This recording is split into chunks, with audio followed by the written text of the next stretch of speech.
So we haven't talked all day. Yeah. How was your day today? What'd you do? Did you sit on the couch again like yesterday? No, I actually was productive. I went and got some parts at Jegs for Bob. Had to go get him some head gaskets and some other stuff. I got up early this morning for an ultrasound appointment. Nice. Yeah. It's good. It's good stuff. I'm Productive pregnant. Oh, gosh. We haven't announced what it's going to be yet. I'm probably going to do a gender don't do it reveal on this podcast. Probably going to do a gender reveal sometime soon. That's good. So, yeah, I'm actually going to be a dad. That's good. Haven't addressed that on the channel yet. Who's the other dad? It's going to be a surprise. We're actually going to announce that this week. Who the other dad is. Yeah. All right. We'll save that for another podcast. Yeah. But I think everybody knows. Yeah. For the most part. Yeah, it's all right. So this podcast is going to be mostly about our last weekend. And we're going to try and start doing this after every race weekend, talking about, because it's hard, man, when you're at the track, trying to remember how to do recaps in between rounds and getting home and even doing them and trying to get the video out quick, like after you get home. Like, it's kind of a chore doing recaps, so. Sometimes, like, when you're at the track and you're having to tune the cars every round and go over them every round, make sure they're safe, pack the chutes. We were packing 3 parachutes every round. Yeah. For War in the Woods. Yours has 2. And tuning them, making sure we get them cooled down, get them turned around. Yeah. There's just not time for recaps. Imagine if you were still tuning my car. Yeah. I don't know how we were doing it before. The tuning was suffering on the cars I was driving. Yeah.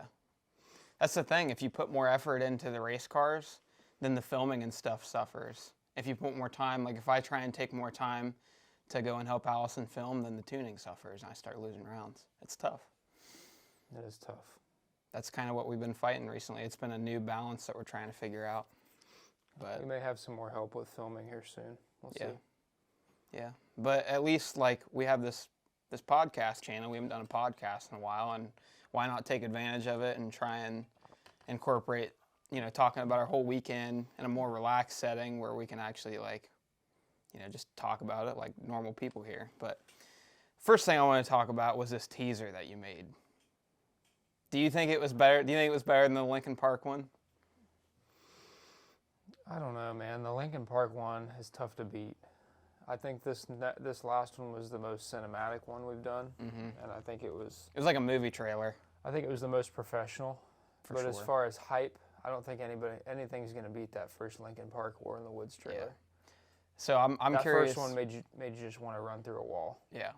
So I actually did that one by myself, the Lincoln Park one. That was I was still on a Mac back then. That was like the last thing I did on a Mac. I remember because I was editing it and I had to restart 86 times. I was like, I'm getting a PC. I can't do this anymore. But I wonder if people can notice a difference in the way that we edit and stuff. But yeah, I think we both have our own little styles and stuff. I wanted you to do that one because I actually started doing this last teaser for War in the Woods 9. I got like a minute in and I had you come over and you're like, scratch this. You deleted everything I had.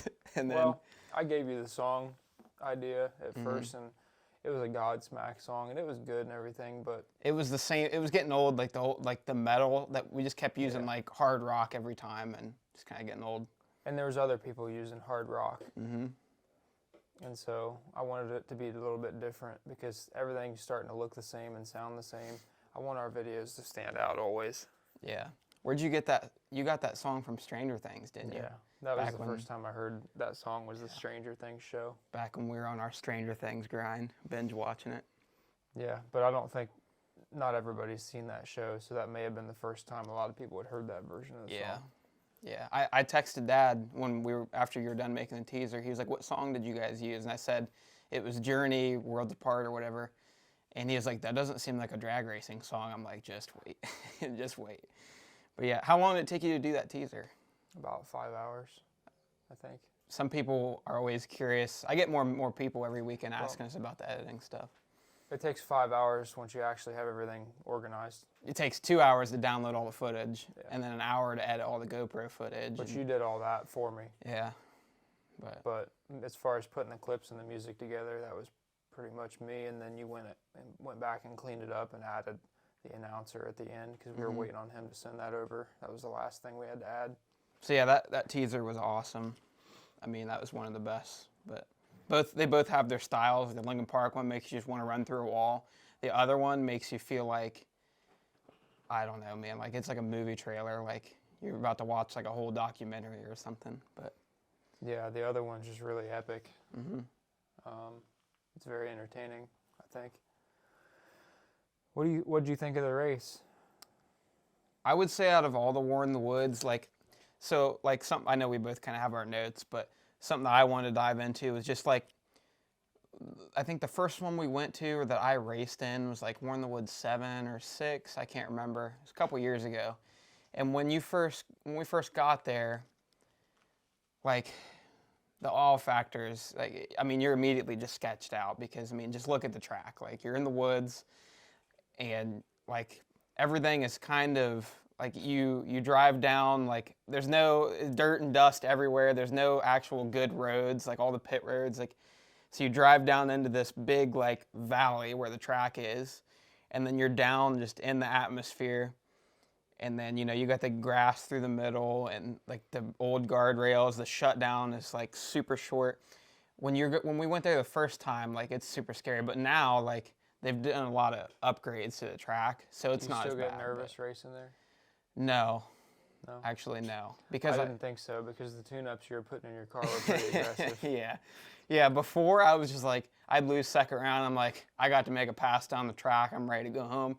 Now I'm like, I want to win the damn thing or at least go rounds. Like, I feel like the track is... The more licks you make on it, the more comfortable you get. You start to learn all the bumps and all the nooks and crannies. The track is so fast, like, you're not going to spin hardly ever, unless if you're more... Like, you're going to wheelie, like, maybe that'll happen, but, like, you ain't going to spin on that track and spin out, like, unless you touch grass. But, like, I feel like I've made so many hits in my car. Like, I'm just so comfortable in it. And most of the people that race there now are all killers and they're good drivers. So, like, I'm not as worried about it. There's not really that many ducks that show up to War in the Woods. No, not anymore, because it's so fast. I mean, when we showed up, I mean, like what I was just about to get into, when we showed up, like, the surface was as good as we've probably ever seen it. Like, sometimes they've scraped it. I don't think they scraped it. They did not scrape it. There's no way they did. And then sometimes, like, it's kind of dirty. But here's the thing. Even though they didn't scrape it this time, I don't know that it was any better near the end than any of the others. Yeah. Because the dew was setting in and the track was pretty dirty in some areas from spectators walking out on it and stuff like that. So it didn't get as good as I thought it was going to. I know some people had speculations of how fast people were going, but I think the great majority of the cars there were going about the same as what they usually do. Yeah. I was going faster than I'd ever gone there, which was cool, but... I was the slowest I've ever been, and I went the most rounds I ever have. But here's what's funny. Everyone was saying the Falcon was absolutely flying. I know. Everyone's like, I've never seen the Falcon look that fast. I know. Here's the thing, it wasn't. It wasn't. But when That's it goes... what people don't understand. Smooth is fast. I know. When it goes A to B, and there's nothing happens, they're like, I look kind of slow. Meanwhile, it just went a 5.0 or something. But when it does a wheelie and I short shift and I'm pedaling, it looks super fast. But it's 3/10, 4/10 slow. Yeah. Every round you had to pedal the car. Every single round. Yeah. Either because it wheelied or it would tire shake. And this was the second time we've had my car on Mickey's. So, and I mean, we were just prepared, like, every time we've showed up, we're like, man, we should really probably be on a Mickey now that we see how good it is. And your car, I think, just likes Hoosiers for some reason. Yeah, I've still had my best 60 foot on a Hoosier. At XRP, it was 122. It's never shook him really on a Hoosier. No. Unless if I've got 20 passes on them and the sidewalls are beat to death. But I think especially since we changed the bar angles and it's got a little more squat, it's not so hard on the sidewall.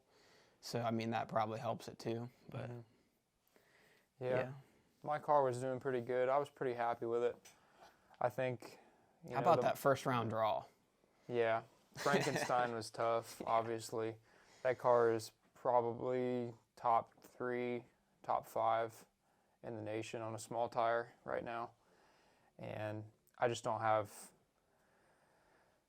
I think I need to lighten up the Nova a little bit, and I think I need to make more passes. But, you know, that car is really tough to beat. It's got to be pretty light. It's all fiberglass, obviously. That's actually, a lot of people don't know, but that car was actually Keith Berry's car, and he raced in Radio versus the World and beat Stevie Fast in the finals. I think it was 2016 or 17. Went 386 or 385.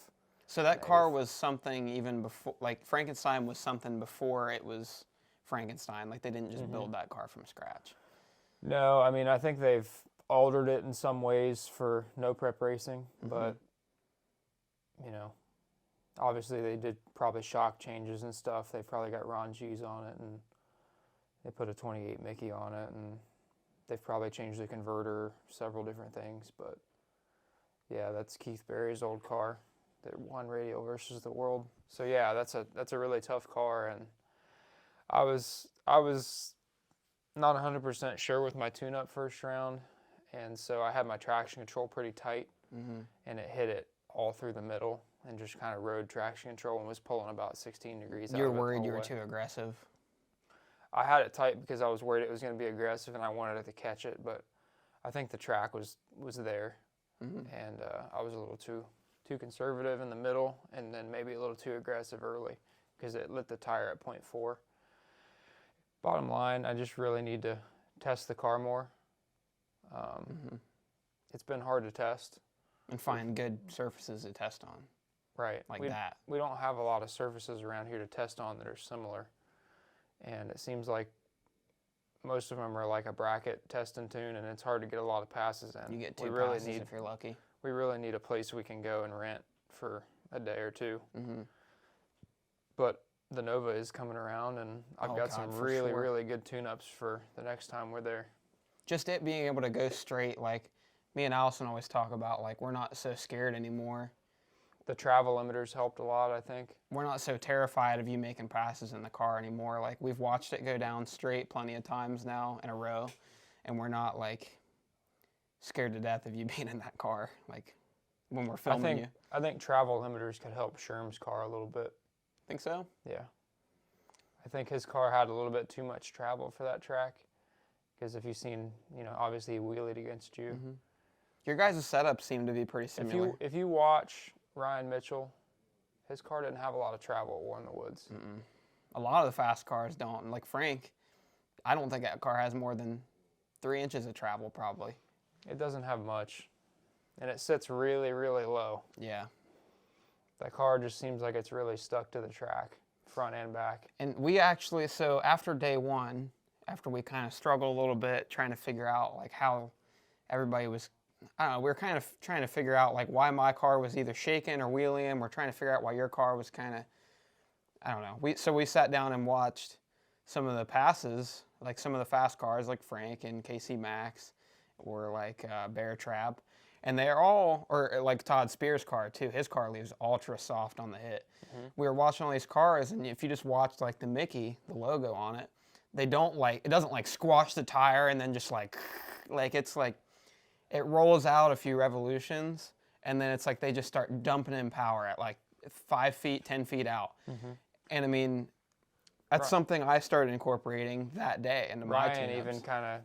Ryan Mitchell kind of even gave me a little, he threw me a bone because he said, I've been struggling at 0.4 on my car with it losing the tire a little bit. You know, when I say 0.4, that's 0.4 after I release the trans brake. Yeah. And he said, murder it at 0.4 and then throw everything in at 0.7. Murder it as in kill it, like no power. Yeah. And he said that's a problem area on a lot of cars. And, you know, I want to help people. I don't mind helping, and Ryan doesn't mind helping. He's one of the most helpful guys you'll find at the track. He'll literally give you advice all the time. Like, I remember back when I was racing the S10 and didn't even have the Nova, and I was planning on building something with a big block, and he sent me the entire build of his big block, like everything, and a price sheet. Like, do you know what this cubic is what inch I have. his car is? It's a Well, I think it's still a 540. Right, that's what I was thinking. I think he changed the camshaft recently and some other things. But ProCharger. he's very non-secretive, but he puts in so much work that he knows, even if he tells everybody everything. By the time he tells you something, he's already found out a better way. Yeah, he's already found out. He's on the next chapter. Yeah, that guy is really impressive, man. For sure. Yeah, I look up to him. Like, I hope, like, to even be anywhere, like, our cars anywhere, like, even in the same class as that car, like, you got to think when we get to his age, like, 10 years from now, like, I wonder if we'll be at his level, but then he'll even, like, I don't know. That's the thing. Hopefully we catch up. He drove that car to high school. No way, did he really? Yeah.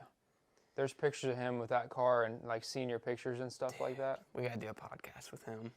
He has driven that car a very long time. So he has, I don't even, probably tens of thousands of hits in that car. Same thing with your S10. Like, there's just something about it where it's a car that you've driven all your life. You know the ins and outs. You know how it reacts. Like, I've seen his car get way upset. Like, in the shutdown, you think, oh, my God. Like, I saw the whole side of his car. Yeah. And he's had some crazy saves. Of course, he did wreck it recently and completely rebuild it. But, like, you can just tell, like, he's a driver. That's for sure. But yeah. You can tell he's definitely comfortable in that car. Yeah. Somebody else I was impressed with, there's some new racers. You start seeing some new cars at the track lately.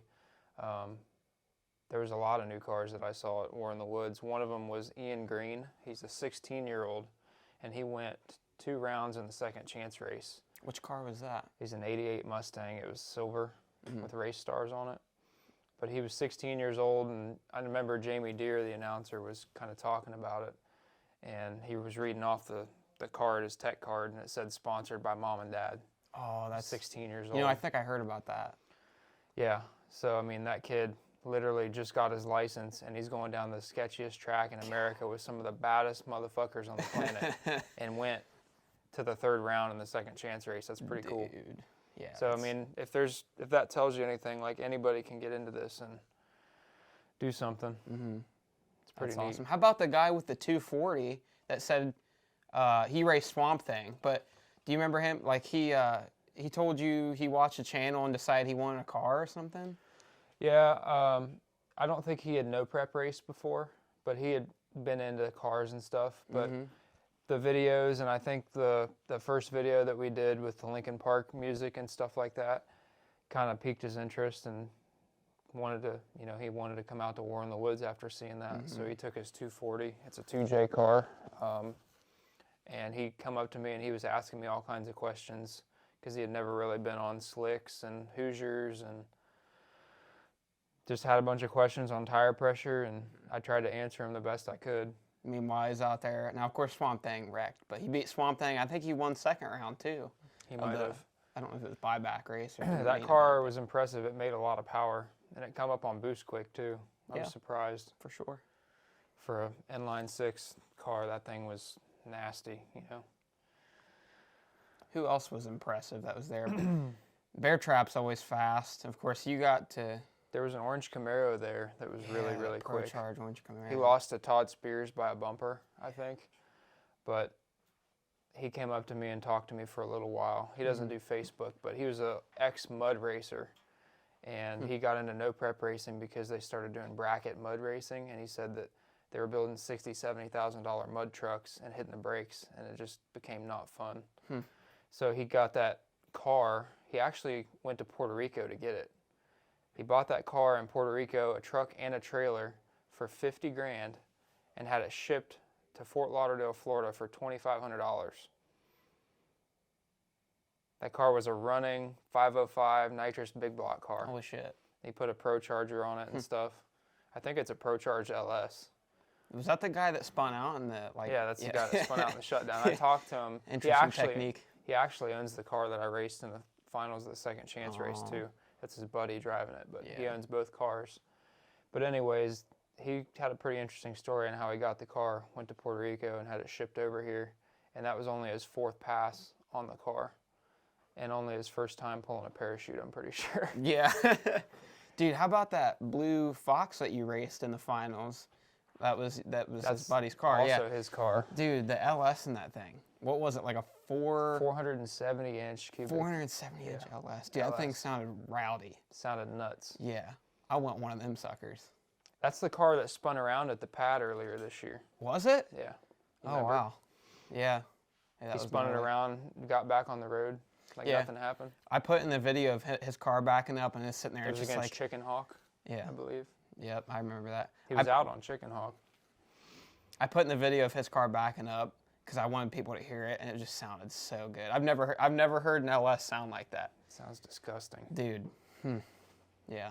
Very high pitch and just pissed off sounding. That car was awesome. Ran pretty good for 300 feet, and I think he got out in the grass a little bit there in the final. But something cool about War in the Woods is you see so many different combinations. There's so many different combinations. There's Hemis, there's Coyotes, there's 2JZs, small block Chevys, LSs, big block Chevys. I mean, there's small block Fords, everything you can think of. Yeah. It's the best of the best, though. Yeah. That's for sure. And they're all fast. It's really neat. It's one of the most interesting races out there for sure.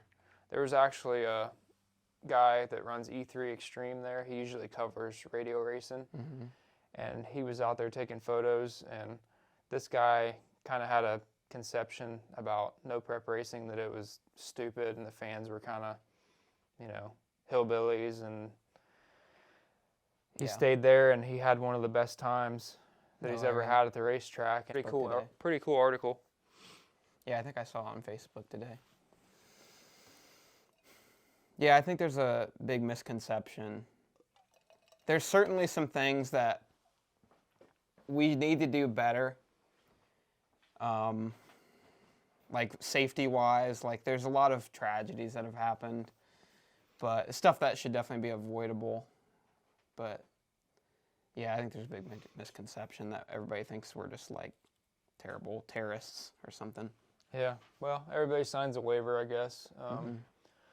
As far as like, I had a few instances where it was tough to do my burnout because somebody walked in front of the car. Yeah. And I had to shut it down early and kind of roll through some dirt. Yeah. You know, when we're doing our burnouts, my main goal is to clean up the starting line.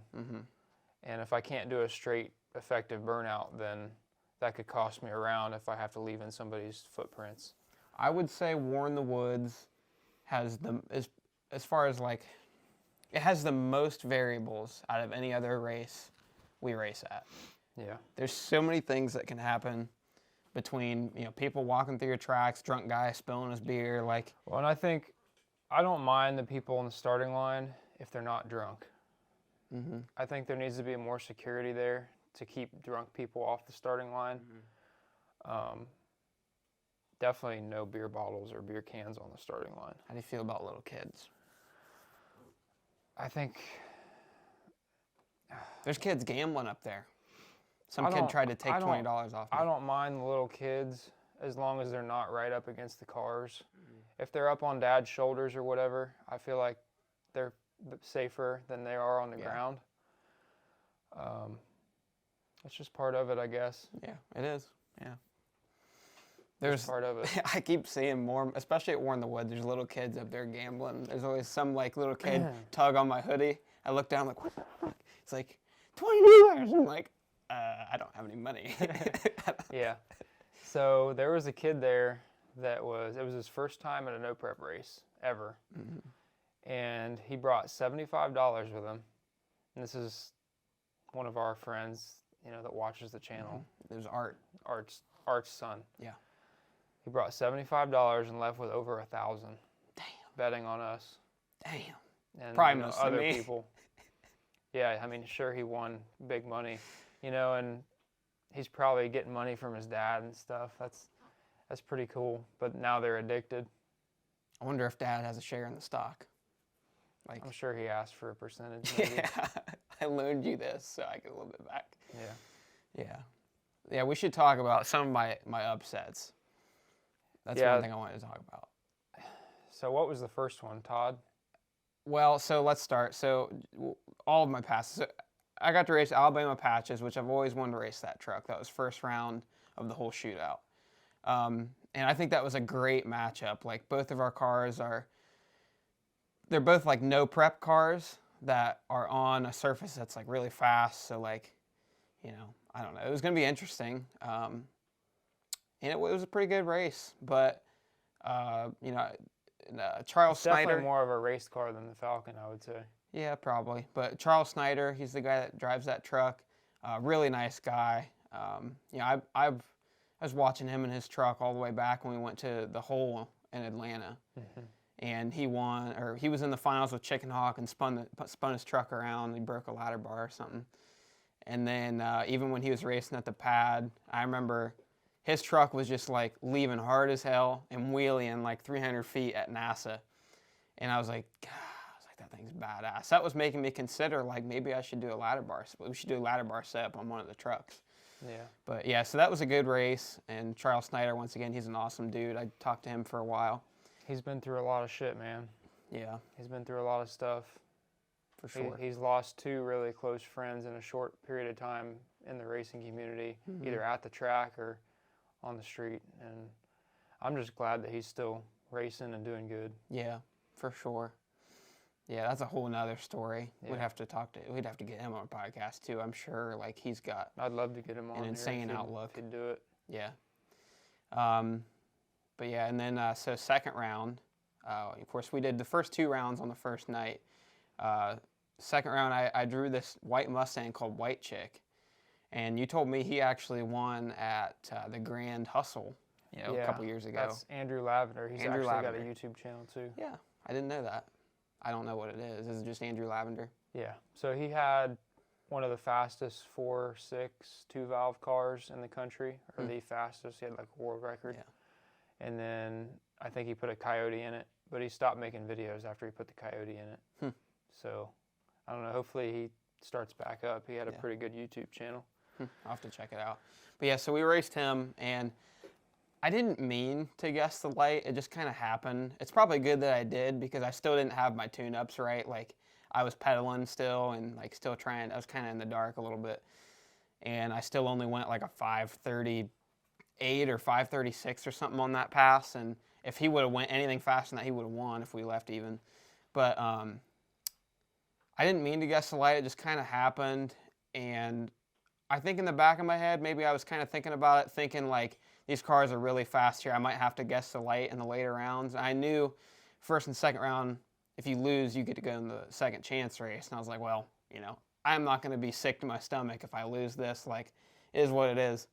I ended up guessing the light perfect, and I don't know what happened with him. I don't know if he grabbed the scramble or whatever, and he spun a little bit. He just got out of it because I was out like 3 cars on him. But he was a little upset. He was like, this is 2 weekends in a row that somebody's guessed the light on me, and it's just racing.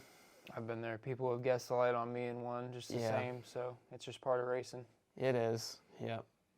It is what it is. It happens. You live by it, you die by it. We've all jumped before. Yeah, I could have jumped, It's just part of it. But I never got to talk to him, but, maybe next time I see him, I'll And that's kind of part of the street racing mentality. Yeah. You look for any advantage you can get, and it's not always fair. You're not leaving off a pro tree like NHRA. So yeah, I definitely don't regret it because now that I know his car is a fast car, he could have beat me easily probably. I mean, his first round hit was really good. I wouldn't say beat you easily. That thing was flying. No, but your car was doing really well. Yeah. So and then you undersell yourself sometimes. Yeah, whatever. And I think a lot of these cars that you think are going really fast, they ain't going much faster than you, if at all. There's a good chance. There's a lot of bluffers out there too. And I'm pretty gullible. I don't know better. I'm young, I guess. I don't know. It's all right. You get older and wiser. Start learning who's bullshitting and who's not. Yeah. Yeah, I'm not a bullshitter myself, so I don't have a good radar for bullshit. I think if you're a bullshitter yourself, then you know when someone else is bullshitting, but I don't really bullshit, so. How about Nick Pluniak getting his car ready for War in the Woods? That was pretty crazy. I mean, he didn't have, like a week ago, he said that he wasn't going to race anymore this year, and then all of a sudden, 2 days later, he's in New York, and then he's down at War in the Woods. It's awesome. I think somebody let him borrow an engine. Yeah. That's great. You know, you love to see that. I just remember I talked to him a few times. I talked to him every weekend, but he was like, you know, I had to make a phone call to the engine's owner. I'm like, gotta lean on it. And he's like, go ahead, you know, let's try and win that thing. So I know he was leaning on it a little bit. I know it wasn't the ideal situation for him. His other engine is his other engine's aluminum. That one's iron. So I think he was a little nose heavy, which it didn't seem to hurt him in New York, but he was spinning the tires a little bit at War in the Woods, it seemed like. So. Yeah. But he's always working really hard to make it to these races. It sucked to see him go out in the finals over there in New York. I think he had a good shot at winning that. His crank sensor failed. He's due.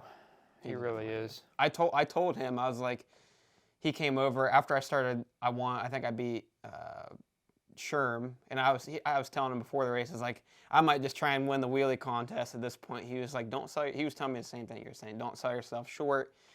Like, anything could happen. Just run your race, run your lane. He told me that. He knows better than anybody that your 480 pass can turn into a 530 pass real quick with one little mistake. Yeah. And so, Look at Jeff Thomas. I mean, he was probably the most inconsistent car there, but he made it to the finals and almost won. Yeah. I mean, every round his car did something different. Yeah. One round it left on motor. One round it made a good hit. The next round it tried to blow itself up. I mean, yeah. But he made the trip every single time and made it all the way to the finish line and hit the light. He did his job. Sure. Sometimes that's all it takes. Yeah. And I'm sure he made it to some kind of good split. Oh, yeah. Me and Jeff both were super lucky, I think. Like, he was really lucky. I had some luck, too, for sure. But what I was about to say is, I told Nick, I was like, man, if I could give you a little bit of my luck, I would. I promise you, because I've never seen somebody have any worse luck than Nick. I feel terrible for him sometimes. Jeff's had a lot of bad luck this year. He has, too. Yeah. I talked to him at the Trails Backwards race for like an hour, and he was telling me, he was like... And I'm not trying to sell Jeff short or anything, because he's won a War in the Woods before. Yeah. He's a hitter. Yeah. He's always tough. He has that his car was having issues. Oh, yeah. Yeah. And it's a newer car, too. It's a new setup. Like, he won that car in a raffle. Oh, really? Yeah. He had an unfortunate incident earlier this year with his Vega that he had. And throttle stuck. Unlucky. Yep. All motor nitro Vega, and he was planning on running that, but he ended up running this raffle car, and I don't think he ever even planned on really racing it serious. Yeah. But that's really all he has ready to go at the moment. So it's a gangster-looking car, dude. All of his cars are always so cool, but yeah. Jeff's a good dude. We had an issue last week with one of your struts on the Falcon, and we run his struts on the car. But it wasn't actually the strut issue. It was just a spacer that had gotten messed up underneath the strut. But he was ready to send whatever we needed. He was ready. I called him on Sunday on the way home, or messaged him on Sunday, and he said that if we got it off the car, he would have it done in a day and overnighted back for War in the Woods. So yeah, he's awesome dude. Yeah, definitely takes care of us. Yeah. So we appreciate him. Indeed, I respect him for being able to run an event that good and also race in an event and then go to the finals. He's won one of the War in the Woods before. Like, pretty wild, especially having a damn nitrous car. Like, that's a lot of maintenance in between rounds. Like, I don't know how he does it. There must be like 3 Jeffs. I don't know if it's his brother or who it is. It looks exactly like him. His brother. Yeah. He's got a brother, a sister. He's a nice guy too. I talked to him for the first time this weekend. He was super nice. Yeah. Something else I wanted to mention while we're on the topic of Jeff and the finals. There was a lot of controversy over Ryan touching the grass. Oh my gosh. Now, in the rules of this race, if you touch any blade of grass in the center of the track, you lose. Do you think Ryan was even close? So, Allison's angle, she was filming up on a step stool, okay, in the middle of the track, on the starting line. Now, this is the same thing. Like, camera angles really matter. One camera can look one way and one camera can look the other. It makes a huge difference. Cameras lie and they look funny. I don't know. I don't get it. I don't know the science. But whatever finish line angle, like Happy posted it on Facebook. That's what we're talking about. Happy posted on Facebook and gauging, what do you guys think? Do we need a down track angle? Like, what do we need to make it right on these big money races? And the angle that he posted was on the finish line from the side, and it definitely looks like his car dips into the grass, and like his front right tire is in the grass. Like, that's what it looks like. I pulled up Allison's angle, and you can actually see his tire track as it's being printed on the track. A foot from the grass. And also, the other thing that doesn't make sense is it's like the grass ain't even straight. Mm-hmm. It's wavy on both sides. So, like, you know, one lane might be way thinner than the other. So, like, but that's just how it is. Like, that's Brown County. Like, you got variables. Like, everything's kind of just yeah. But no, he didn't touch the grass. And I don't even care if he touched a blade of grass with his front tire. Like, I think what they're trying to stop people from doing is they get in the grass, and then you got somebody that's trying to be a hero and get back in it. Yeah, and then they end up tearing their shit up. And, you know, honestly, I think it has cut down on the amount of wrecks because there used to be a lot. Dude, I think before that rule, there used to be a lot. We're in the Woods 7, I think it was, when Jasper wrecked. I started going at 5, and that's when there was a lot of wrecks. Yeah. I had my S10 there, and there was no walls on the one side. Dude, it's bad. On the right side after the finish line, there was no wall. Yeah. Just woods. Yeah. That's when Dirty Brown went off. Mm-hmm. That's when Casey Max spun around in the dirt. Jasper wrecked. I think Zach Sherman spun out on the left side, too. Zach Sherman spun out. And even before that, before I even started coming there, Eric Mans had spun out there. Mm-hmm. Beaterbaum had gotten some close calls. Frankenstein, the Mustang, wrecked when Isaac had the Mustang there. And his brother Adam actually went to the hospital. Oh, really? During that, broke some ribs and stuff. Damn, I didn't know that. So it's gotten a lot safer because of that rule, and I understand why it's there. Yeah. It's a safety rule. It's just trying to get people to drive safer. It's a safety rule, and I think if people are going to start getting technical with you mowed over a blade of grass, that's kind of weak. Definitely. And he wasn't even close to the grass anyways. He was a foot from it, but I hate to see people try to win on a technicality like that. I don't think Jeff wasn't winning on like, I don't even think Jeff brought it up. I don't think he did anyways. Like, it was just something where I think Happy made a post trying to see, like, have the community come together and get their opinions on what should be done in case if this happens again. And it was an even closer call, you know. But what happened. He did not touch any grass. And if he did, he might have, like, skimmed one little blade of grass with his front tire. And that's chicken shit. So I don't think he touched the grass at all. No, I don't think he did either. From the angle I seen from behind the car, I don't think he touched any grass. No. And even if he got close to it, like, could you Jeff's imagine? car almost hit the wall in 10 feet. I know. Dude, could you imagine, though, if Ryan did actually, like, get in the grass and Jeff won the whole fucking thing without making a single good pass all night? Hey, a win's a win. No offense to Jeff. Lucky. It's better to be lucky than good sometimes. No offense to Jeff, but yeah, he was. I mean, we both admitted we're both lucky bastards. Like, Gangster's Paradise, I think it was slightly underwhelming on the turnout, and I think he hit a lick on this last one. Mm-hmm. He's trying to soak it all in. Yeah. He wanted to get paid, baby. Yeah. You know, Gangster's Paradise, I can't remember the circumstances, but I remember it was pretty hot, and there was...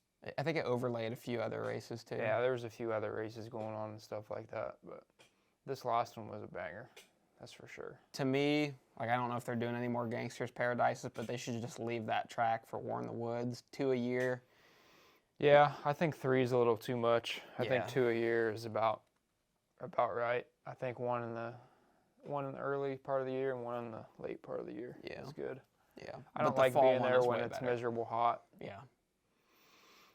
Yeah, I like the fall one the best for sure. Mm-hmm. The only thing with the fall one is you got to deal with dew a little earlier. So I think they should probably start just a little earlier, in my opinion. But Dude, not much earlier. Maybe instead of starting at 7, maybe 6. The summer one is like an endurance, dude. It's like an endurance race. Like, I remember we were parked down there, like, down in the Dust Bowl, for Gangster's Paradise, or the Gangster's Paradise was in the heat of the summer. It was like July or August. Hot as hell. The cars are absolutely filthy. There's so much dust, and where we were parked, there's fans right behind our cars, and every time we had to pack our chutes, all the drunk people were like messing with me, like trying to help me pack my chute. I'm like, hey man, I've been skydiving. Let me pack your parachute. Yeah, that guy. Yeah. Had some other. Like, I don't think that's how it works, man. Yeah. I don't know. There's all kinds of situations, but it's like an endurance race, man. There's so many variables. There's so many things you got to deal with. It's rough, man. But yeah, I had a good time though. Congrats to all the winners. Ryan Mitchell obviously won. I think was that Danny Webb? I think won Big Tire, the orange Camaro. I'm pretty sure that's his name. Hard Tire, the Meth Stang. The Meth Stang. The Meth Stang is power wheeling at the finish line on a hard tire, a 20-inch hard tire. I saw some controversy about that Meth Stang, and I didn't understand it. I thought I'd ask you about it. He was on a 20-inch rear wheel. Is that an advantage? Like the actual rim or wheel size was 20 inches. It was like something you'd find on like the Suburban. A newer model car. Yeah.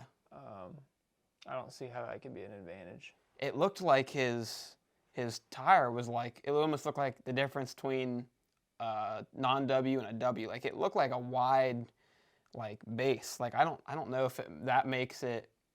I don't know. I just saw some people like complaining about it, saying like, how could this be legal? He's on a 20-inch wheel. People are gonna complain no matter what when somebody wins over and over. They'll find something. That's true. Yeah. I just didn't know. Like the man's on a 20-inch wheel off an Infinity. Yeah. Like, come on. The dude's doing power wheelies at the finish line. He must know something. Just give him his flowers, man. Yeah. He must know something though, man. And I mean, Slim Shady's fucking fast too. Like, and he's on a 15-inch wheel. I mean. Would you ever build a hard tire car? Try and race it? Probably not. I like going fast. Yeah. I don't even hardly like back-end racing when it's slower than 550s. So to get in a hard tire car and leave really slow and have a really long boost ramp like that.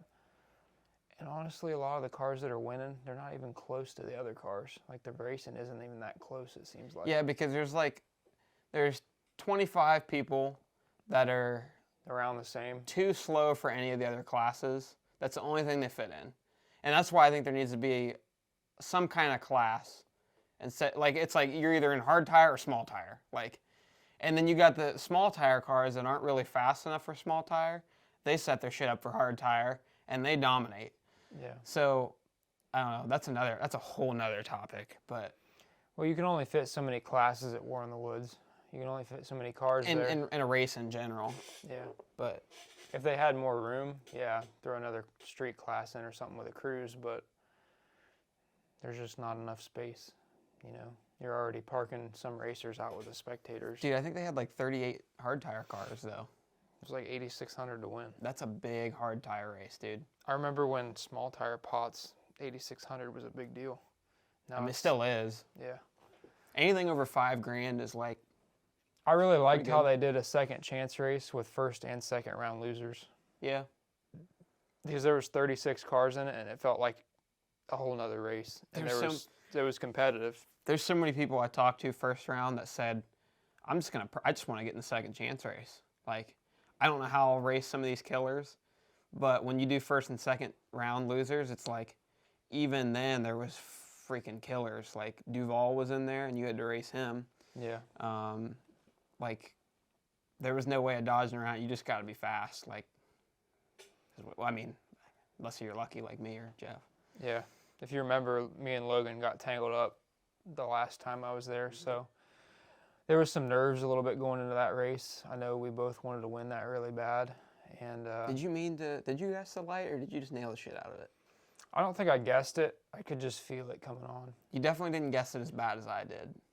I was like 1 frame, 2 frames after. I waited for the light to come on, but my finger was real light on the button. Yeah.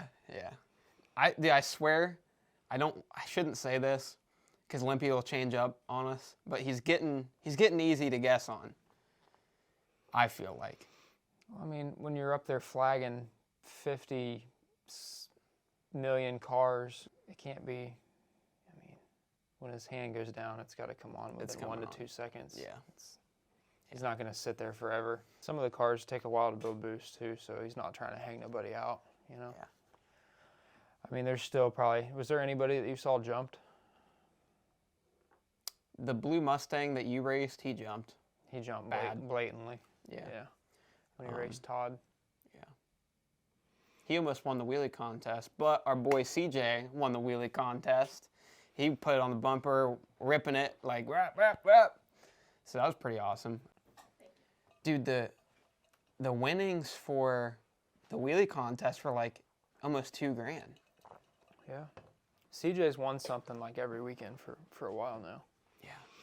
Somebody's got to knock him off his pedestal. His head's getting huge. No, it's not. If anything, he's getting more relaxed. Yeah, for sure. He used to be super secretive. Yeah, we were talking about this recently. He did not like losing anymore. I feel like he's pretty relaxed. So let's talk about, I got asked this about 500 times. Why did I not take the truck to War in the Woods? Ooh. The answer is simple. It's not as fast as the Nova is yet. And I don't know if it'll ever be as fast as the Nova is on that track. Because with that setup. Yeah, I mean, I could put a bigger engine in the truck, but that's not what I have it set up for. I think a lot of people, there's a lot of people that are like kind of casual that don't really understand when I say that it's not as fast or not fast enough. Like the Nova was set up and built for front side racing. I mean, it's a tube chassis 6.0 car with some frame rails in the front, and it's got a long 4-link. It doesn't work exceptionally well on junk because the way the 4-link is set up. But gosh dang, you've done really well on some of the stuff that, like, since you've been waiting for your S10 to get back. Yeah. You've still made it work. I've learned to make it work on a lot of different surfaces pretty well.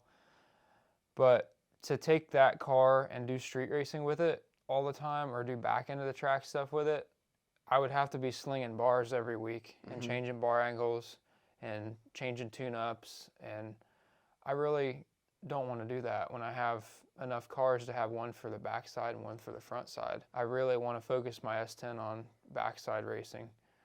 And on backside racing, generally you go 550s to 6.0s. That's just a generalization. Yeah. And front side racing, you're going 460s to 490s. Yeah. To win. And there's a big difference there in the setup on your car and the chassis and the horsepower level that you need. And I just don't think a lot of people understand that.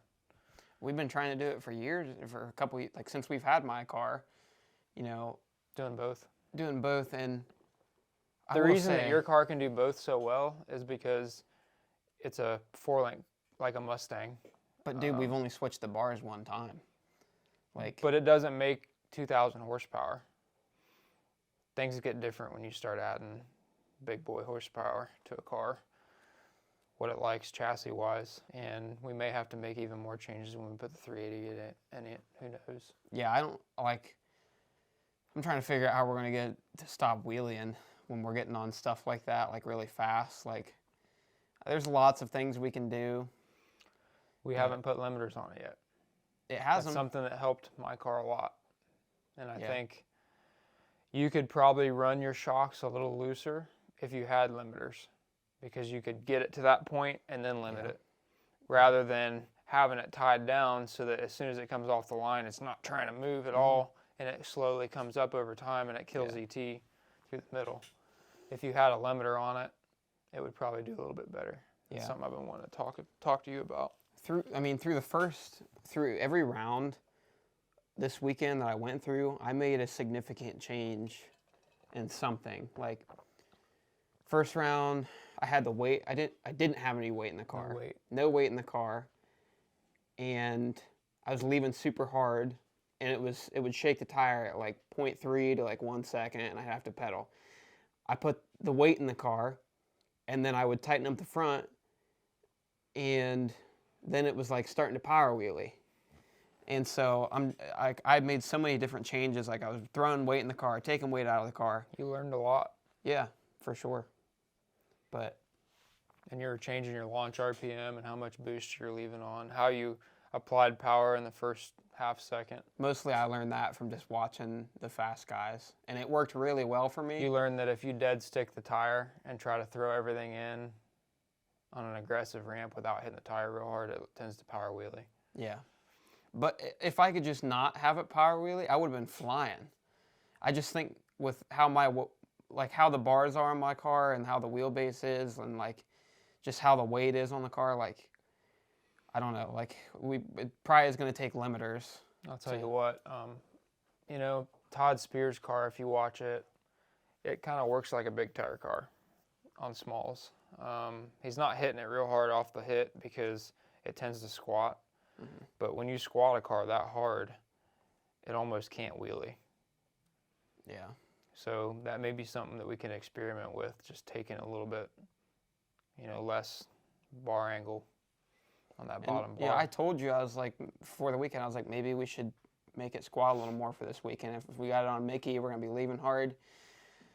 But, like you said, you having 2 cars, the truck and the Nova, having one for each is so much better than getting one car to try and do both. It's really tough. And I think one day, hopefully, we were thinking about with my S10 kind of doing that, making it set up for front sides, but I don't think my S10 is the car to do it with. It's too nice. It's an S10 for one, like it's a brick. It's not the greatest thing for a front side car. And I think I just really want to take it back to what it was. It's a whole other story, but hopefully one day I can have a second car like you do, and I can leave the Falcon for backside stuff. But I don't know, like if we put the 388 in it, then it's going to be really good for front side, but it's still not going to be so uncontrolled like power that I could still turn it down. It won't make much more power than what you already have on the motor. But it'll just handle more up, boost. It'll handle more because your turbos right now, I know everybody's like, the Falcon needs bigger turbos. It does. I mean, they're not wrong, but like in some instances, we could have used more power and we just didn't, or the track wouldn't take it. And that's when it's frustrating, when people are like, oh my God, you should have put bigger turbos on the Falcon. When are you guys going to upgrade it? Well, it's like we weren't using all the power that we had anyways. Yeah. And it's so hard to make a change when you have so much data on the same setup without changing. You don't want to do it mid-season. You definitely don't want to do it mid-season. If I change one thing, I'm starting from scratch. Even if I change the turbos, it's going to make way more power, and the power is going to come in differently. It might need more, I don't know. That wasn't something that I think we were ready to take on. I'd really like to, this winter, when we get that new dyno, hopefully, we can dyno the Falcon the way it is and see what it was making, and then do the 388 and then see what the difference is. Yeah. With the new turbos and the same pound of boost too, each one on 30 or 20 pounds or something, and see how it reacts. Yeah. And you can see right then and there, what you're going to get, because we know what it mile an hour is on the power that it makes, so you can pretty much guess what it's going to go. What do you think it makes? Probably 1,400 on 30 some pounds. When we bought the car, Chris had it dynoed, and on 34 pounds, I believe it was the most he had on it. Made 1,350. Oh my god. To the tire. So that's a lot. Yeah. I mean, that's probably 1,600 crank, 1,500 crank. That's a lot out of a stock block 4-bolt LS. Hell yeah. So. Mike Lau, baby. Yeah.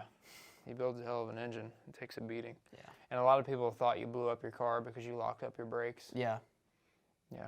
It started up and drove right off the trailer, right? Yep. Drove right in the bottom. It had 55, 56 pounds of oil pressure Just when I started it up, and when I parked it at the end of the weekend, it had 55, 56. So it is seeming like it's having more blow by, but that's probably just because you're putting more and more boost to it. Yeah, probably opening up the rings a little bit. If that's how it works, I don't know. Well, more crankcase pressure. Yeah. getting past the rings, more blow by, more boost, more blow by. Yeah, we probably better do an oil change this week, by the way. It's been a couple weeks. Yeah. It doesn't help either when the oil starts to thin out a little bit. And when we start getting in this colder weather, especially like with the dewy weather, the cold weather, like... Seems like it does it more. Yeah. But it's part of it. See how less methanol things. I didn't have my car on more than 24 pounds all weekend. I was on 37 in 1.3 seconds. I was on 24 in about three and a half. Big block life's pretty nice. Yeah, I bet. And I was only leaving on 4.5. I was actually... At 3,800. Like in the early rounds when I was struggling, I was leaving on 8 at 42, 43. And it was struggling. Like it would hook initially, but like it just wasn't loving it. And I like 0.1, 0.2, 0.3. And then, you know, that's when I changed it. And I was leaving on 6 pounds at like 42. And I wouldn't bring it in. I bring it in hard, but I would just wait a little bit, let it get out a few feet, give it a chance. And it was working. I just started power wheeling. But that's the thing. I was doing stuff that we've never done, like running no weight, running a Mickey. Never tested on that stuff. I was basically treating that like a test and tune. So, yeah, a 28, you have to be really careful with that hit on a 28. Whereas on like if 29 or something like that, you can really get away with murder. You know, once you get a few feet out, you can hammer it, but the hit is really important on the 28, not to get it upset. I can't wait to try it again on a good surface. We really need to take it to a good track and just hammer it and just try to get it into a 1-teen 60 foot. But the more I observe other people, the fast cars, I'm realizing what they're doing, and I incorporated it into I tried it, and it worked. Like, I just started power wheeling. Like, if I can just tweak some more stuff, like, I think I could have a freaking, I don't know. I can't wait to try it some more and learn some more. What do you think the future of small tire is? What's the power adder of the future? What's the setup that everybody's going to be wanting to run? ProChargers. Nitrous is going to be obsolete, okay? And then turbos are going to be the new nitrous. And then all the really fast cars are going to have ProChargers. Would you ever put a ProCharger on the Falcon? So you're asking when I put a ProCharger on an LS? Well, anything. I don't know. Like, I don't know enough. I'm not mechanically inclined enough to know what's a good idea and a bad idea. But, like, what's that car that was at the last War in the Woods? ProCharge LS. Going rounds. What is Mustang? Bank robber. Bank robber. That motherfucker's rowdy.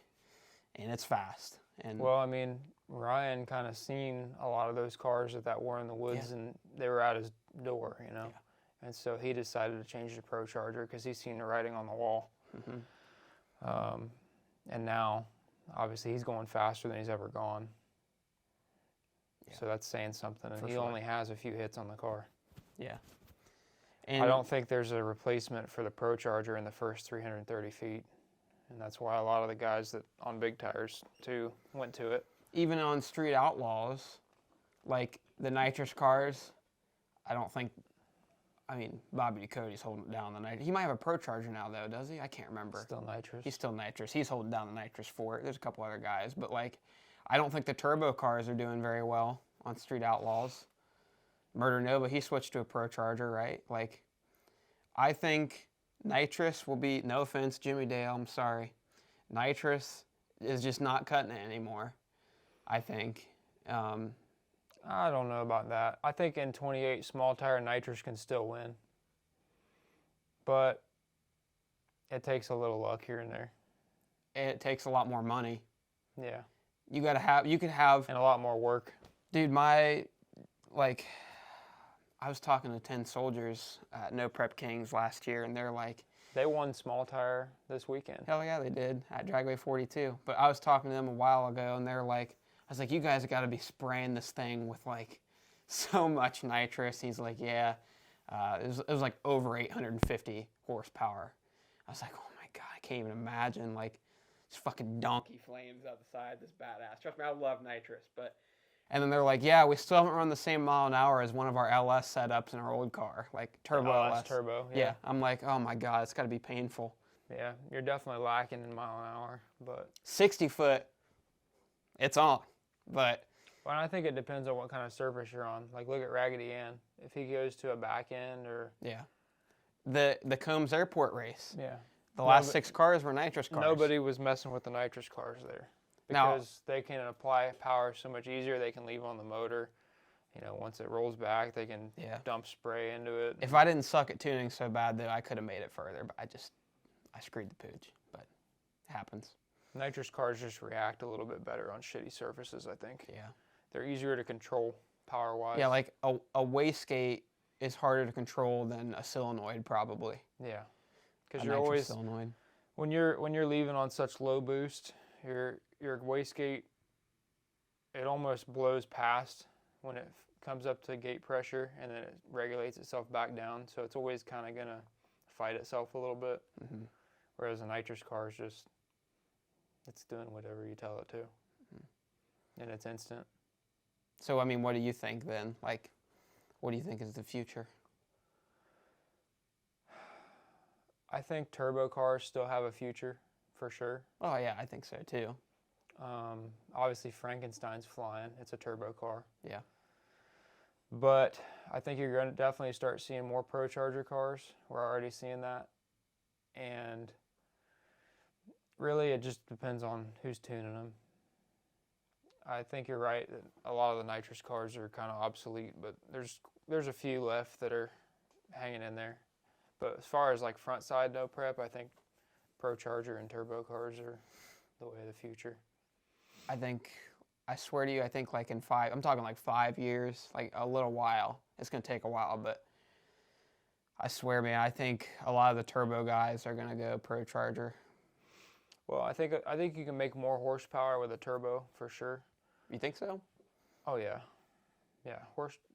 As far as horsepower, turbos are the way to go. You want to run quarter mile, ain't no ProCharger car fucking with a turbo car. That's true. But when you're running on a short track, and you can get all that horsepower in so much earlier with a ProCharger.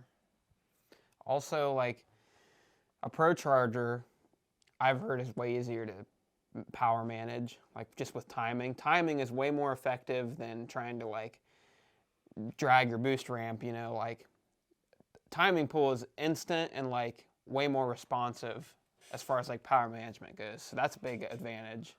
Well, you know, I don't know why people don't just leave their boost ramps alone in their turbo cars then and just use their timing then. That's what Eric does. It's the same thing. I think that's kind of what Eric does. He was telling me at New York. It might be something interesting that I could try. Because I've always messed with my boost ramp and timing, and it can be a lot to mess with both because you're doing two different things to control horsepower at the same time. Whereas with a ProCharger car, your variables are just timing. I personally don't like messing with timing too much. Like if I'm messing with timing, I want it in and out. I'm not wasting time pulling, you know, I'm pulling like 5 degrees for 10 seconds or 3 seconds. The other problem is with a turbo car, when you pull timing, it makes more boost. Yes, that's exactly what I was getting into. Like, it just upsets the turbo more. Like, if you're trying to take power out of it, like, I like to just pull fucking like 15 degrees real quick out and in to save the tire, just like traction control does.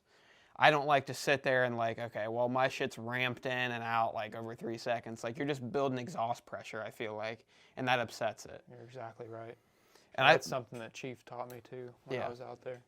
When we were at Ozark a long time ago, back when you were at the Nova, there was a radio racer there that was telling me he purposely pulls timing to make the turbo spool harder and like make it make more power out the back. So that was interesting too, but I've never messed with that either. So yeah, when you retard your timing, you're basically putting all the pressure out the exhaust, so it's spinning the turbo harder.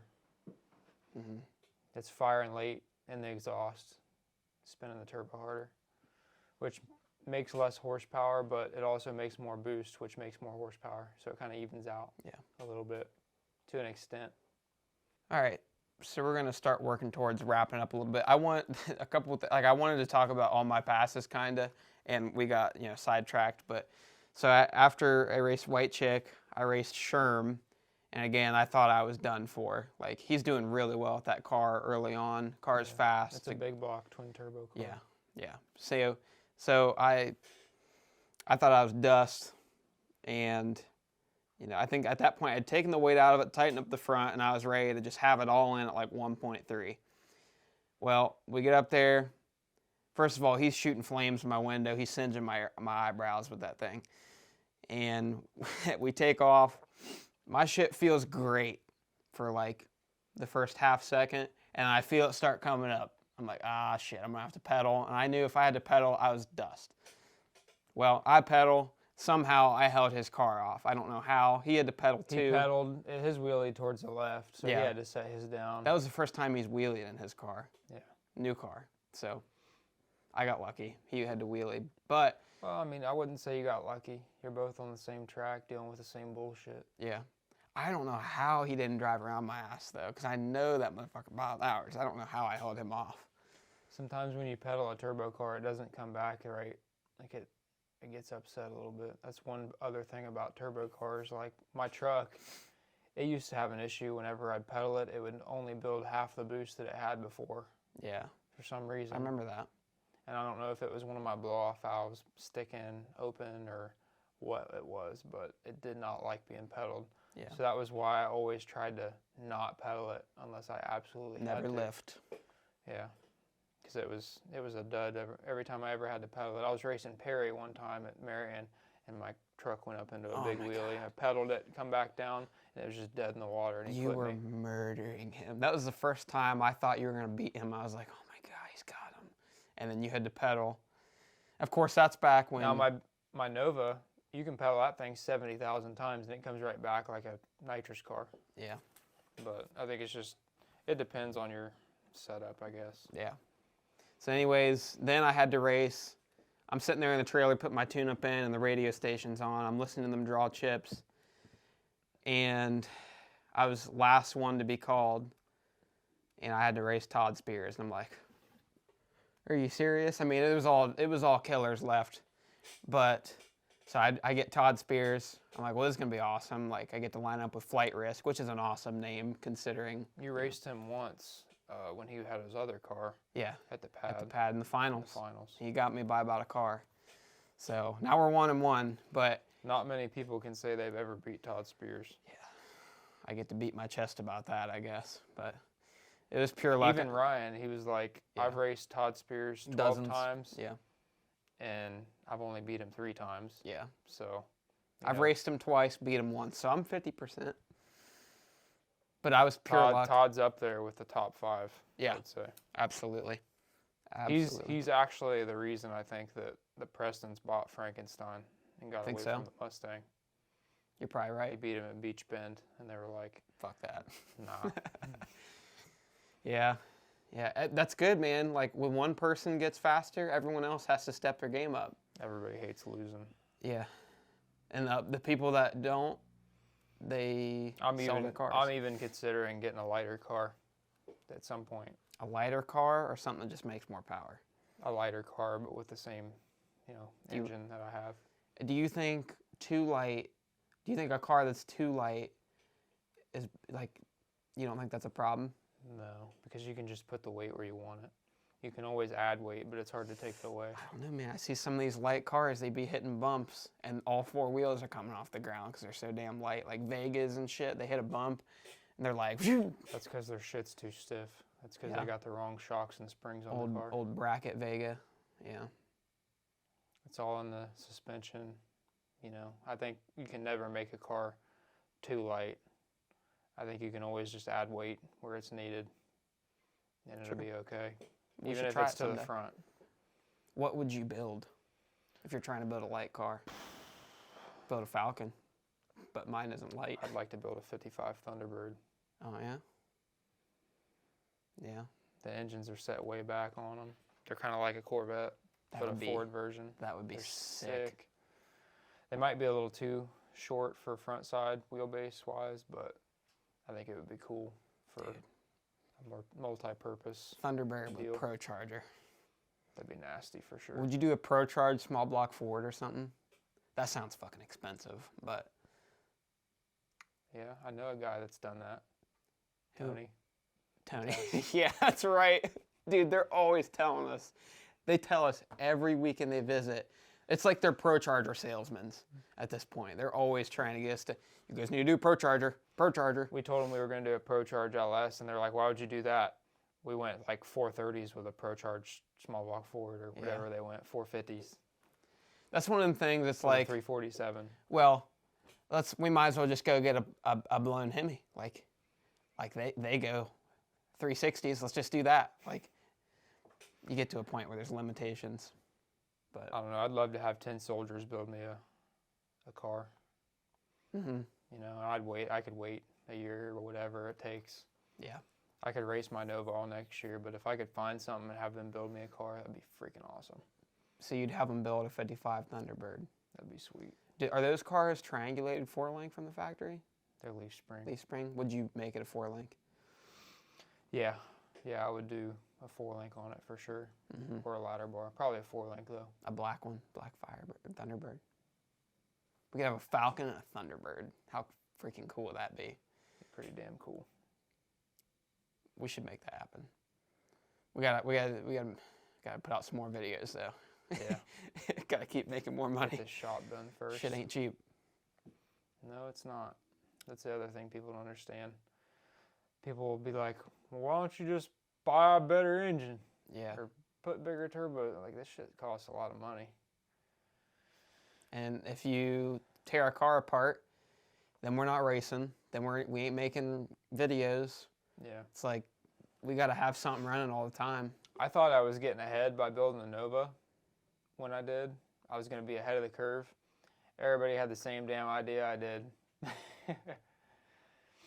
Mm-hmm. I should have bought a Pro 275 or a RVW car that goes 3s and then turn it down to go 450s. What's your Nova weigh? Have you scaled it recently? It's 3,000 pounds without a driver. Hell, the Falcon's race ready with me in it, like 3150. And that's with no weight. And I run weight in it, so it's like 3150 without a driver. Then it's like 3,300 with me in it. I know we could probably get so much weight out of the Falcon, but like, I love the way it is, man. I love the factory dash. It's got soul. It's got soul, man. And I just know, like, before we'd have to make it lighter, I know for a fact we'll be okay once we put the 388 in. That'll get us ahead, you know. I could make the Nova a little bit lighter too. You know, I could put a fiberglass front end and fiberglass doors on it. That might be something I do over the winter. That's kind of lame though, man. I like my roll-up window. Yeah. But are you ever gonna fix your window crank? Or are you just gonna keep picking it up off the floor every time? You did? Did you fix it? Kenny and Rob fixed it. Okay. It's good now. Doesn't fall off. Yeah. I used to have to dig it out from under my ass after the pass. God. I usually sit on my phone during the pass to hold my draggy because I have nowhere to put it. I need to get like a draggy mount or something in the car, like I think Ryan has one. You could be watching the Colorado game as you're backing up. Could be watching while I'm backing up. While they're down 38-0 and you're losing. Somebody will probably call me during my pass asking a question. Who calls you the most out of anybody? Tony? Jimmy Dale? Probably, it used to be Tony. It's probably Dad. Yeah, I'd say. it's true. Dad doesn't call me much. I don't have his answers to his problems. Well, you want to start wrapping this thing up? Yeah, we've been playing long enough. I think I covered pretty much everything I wanted to. Hopefully people enjoyed this. We were kind of all over the place, but I think we covered a lot from the War in the Woods stuff, and we covered a lot of hot topics. So. Oh, I also wanted to congratulate Ashley Mork this weekend. She did really well on No Prep Kings Locals Only. Oh yeah? I think she went to the finals, and then she also went to the finals at 41 the next day. Awesome. So I talked to Brandon. He's been struggling all year with his car. Oh man. my He's gosh. been doing. He's had a lot of bad luck, and a lot that people haven't even seen. He's not even shown on this channel. He's having a terrible year. Yeah. And I feel bad for him, man. It just be like that sometimes. He's always been up there as like one of the top 5 to 10 small tire front side guys, and he's just having a terrible year, and he's kind of down on himself. Yeah. And I told him it'll turn around. You know, he broke 2 fuel pump cables this weekend on his car, and he worked like 200 hours. He did that at KD too. Yeah. And his when he raced you at KD, he had like something happen with his transmission. And Ashley got in the finals at 41, and they had a boost controller malfunction, and she lost to like a GTO or something. So Ashley's carrying 247 Motorsports. Ashley is carrying. It's her birthday too, by the way. So happy birthday, Ashley. Happy birthday. I would like to thank Megan Mitchell. It's the first time I talked to her this weekend. Normally she just kind of crushes over you, but I finally talked to her, and you know, now we're friends. Megan's funny because she acts real flirty and stuff, but like she's totally devoted to Ryan. Like they've been married. They have like so many. She's scrappy too. She's funny. Yeah. But I'm always wondering, like, she's always so supportive of you, and then like I'm like, she's supportive of all of us. She's awesome. Nah, not me for a long time until I finally talked to her this weekend. I was like, hey man, you know, I see you always in Billy's corner. Like, why aren't you like hyping me up? Now she's my hype man, so it's all good. She was like, I just thought you like hate, like, not, I don't know. She's like, you don't talk. Like, I don't even know you. I'm like, okay, I get that, I guess. But now we're cool. Yeah. Ryan and his whole crew, they're awesome. I love Eric. Eric was that one of the guys in that video that was trying to encourage you a little bit because you were kind of down on yourself. You're like, I don't even know how I'm here, man. Yeah. He's like, no. That dude has always been super nice to me, even back before you started coming around racing. Yep. He's always been great to me, He's too. awesome. He's an amazing human being. They've got a great program, and there's definitely a reason they got good people around them. Yeah, for sure. I'd love to spend a weekend over there at Ryan's shop, just learn. Yeah. He's got a lot of neat tricks and secrets and stuff that I'm sure I could learn from. Since we're shouting out some women in the motorsports world, I would like to thank Allison for the awesome footage she took for this banger of a teaser that you did. Megan actually made a post about you. It was a very nice post. So sweet and really unexpected. Yeah. Yeah, she killed it for sure. And I was kind of hard on her earlier this year. I was like, who's taking the B-roll? I was like, Tommy needs to be taking the B-roll because she doesn't have an eye for it, and she really proved me wrong. Ooh. Damn. She really proved me wrong. Personal. She took that personal. I don't like to be bad at things. Yeah. Like I'm the same way. I didn't mean to upset you, but No, I'm glad you did. I'm glad you did because it really did make me want to be better. Yeah, because that was some of the best B-roll I think we've ever had to edit with. She did a good job. You know, the most painful part is I know it would be so much better if I had another cameraman helping me out too. We need some new lenses too. Yes, new lenses. Well, we may have some more camera people here soon. We'll see. Yeah, make sure you guys buy some merch if you guys want to have us keep upgrading our cameras because the shit ain't cheap. We want bigger turbos. If you want bigger turbos, gotta buy some merch. Bigger turbos on the Falcon. If you want us to ProCharge, you know, a 55 Thunderbird. We should make a shirt with the Falcon. It says, the Falcon needs bigger turbos, and it's just 2 ginormous cruise ship turbos or something behind it. Yeah. Hooked to it. Yeah, that'd be funny. That'd be funny. This is how good ideas are made. All right, we've talked long enough. If you guys enjoyed this style of podcast, let us know in the comments. I know it's been a while since we've done one. We're going to try and start doing them more. But yeah, this was like mostly our recap from More in the Woods, some other hot topics. Start doing them more. Start doing them every week. Yeah. So we appreciate you guys watching. We'll see you in the next one.